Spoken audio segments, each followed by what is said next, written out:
Oh, guess who? I know, and I got the same outfit on. Can you tell I'm trying to record all these videos in the same day so you don't have to wait for me? Because I know this weekend's been crazy, okay, with the lateness of me getting these videos up.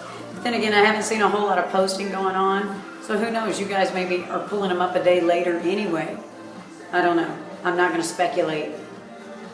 Anyway, again, today we're working core. You're going to need a stability ball. If you don't have a stability ball, guess what? No excuses. You don't need one. You can do it without a stability ball. But I'm going to show you how to use it with one first, and you notice how it's rolled completely out of sight back there. So I'm going to run back there and get it. Make sure you have a soft surface, a mat or carpet to protect your lower back, and let's get right into it.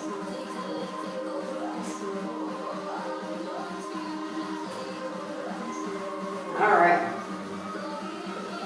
So what we're going to do, and this is a big old ball, okay? And it doesn't matter because typically they don't weigh anything, okay? It's just going to give me something to hold on to so that I can really target my core. And it gives me a focal point for my reaches. That's what we're doing. We're working your core, but we're going to be reaching with this ball, so it's going to stay in our hands the whole time. So I want you to lower yourself back, okay? Flatten out those feet on the floor. You're at a 45-degree angle here, okay? This would be 90 degrees. This would be 45. There's your math lesson for today. All right. This ball in your hands, and I want you to squeeze so that you can feel that in your core. When you squeeze this ball, you can feel it in your core, okay? The shoulder's going to come off the floor, and all you're going to do is reach straight over those knees with the ball and lower back down. Full range of motion, so those shoulder blades touch the floor, and right back up. Squeezing that ball. Don't forget to squeeze the ball, okay? Lift and lower. Good. Now you're going to notice those arms start to get tired as well, okay? That's a good thing. It means you're working compound movements. Lift and lower. So lift, and remember that you're lifting at an angle almost right over those knees. Lift and lower. And again, remember to keep that chin off your chest by making like you have an imaginary tennis ball. If you're one of those that does this constantly, then I want you to actually get a tennis ball or get something that you can roll up and place right underneath there to keep your head off your chest, okay? Think about those shoulder blades, lifting, they're off the floor and lowering, because when you lift them off the floor, it's contracting your core, and then lower back down. Let me see, any more tips on that? I don't think so. I think that's it. Okay? Make sure you press that lower back into the mat. Don't let it arch up. So I don't want you to do this. Notice that when you contract this way, some people want to do this and push.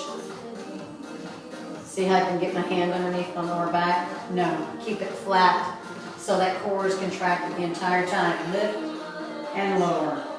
Lift and lower. Good. If you don't have a stability ball, okay, you're going to do the same movement without the ball. Hands are straight out in front of you. Okay, you want them parallel to one another, so right alongside one another. Then you're going to lift, anchor out over those knees, and lower. Again, pushing that lower back into the floor. Lift and lower. At this speed. Okay, we're not going fast. Lift and lower. Grab those knees. Roll yourself up. This is your stretch for in between sets. Take a big deep breath up. Inhale, and as you exhale, you forward fold right over those legs, making sure that those toes are anchored towards your forehead. And let gravity push you into those thighs. That's going to release the lower back. And then take it back up and go right back into it again.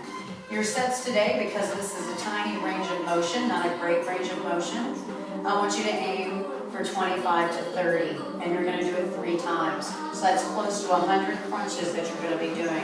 And it's going to be great, okay, for your core. You're going to feel it in your arms too, because you're having to squeeze that ball, so you're going to feel it in your chest. So squeeze the ball. So you're working from your lower abs all the way up. So you're working your complete upper body. If you were doing basic crunches, you probably wouldn't be working anything but your core. But because we hold that ball and we're squeezing it, we're going to work our chest at the same time. So that's your move for today. 3 sets, 25 to 30 reps per set. Make sure you press that lower back into the mat keeping that fist distance between your chin and your chest, and lifting those shoulders up off the floor each time you come up for that crunch, contracting those abs, and then releasing.